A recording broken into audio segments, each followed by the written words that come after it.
Today I'm going with a classic. I'm making shepherd's pie, and I started with about a pound of cubed lamb shoulder, and it's in my saute pan. I've browned it on all sides. Now I will remove it to a bowl and just set it aside.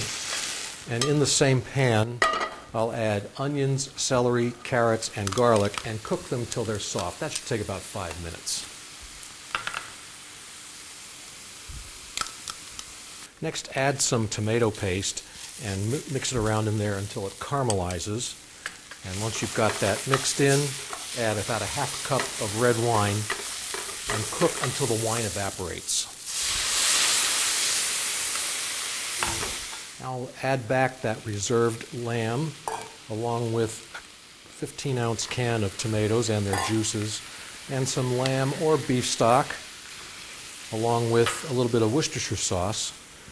I'll salt and pepper the mixture, and we'll cook it until the mixture reduces and becomes a little thicker. I put my mixture in a deep baking dish, and now I've set my oven at 400 degrees, and I've got some mashed potatoes here that I'll cover the top of the mixture with. Now with the tines of a fork, I'll make some ridges in the mashed potatoes, and then put it in that 400 oven. And I suggest that you put a baking sheet underneath because this might boil over. Cook it for 45 minutes until the potatoes are beautifully golden brown.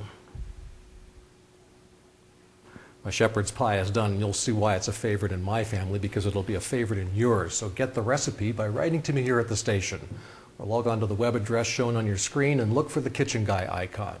I'm Chef Jim. Thanks for watching Kitchen Guy, the tastiest 2 minutes in television. Come back and see me next time.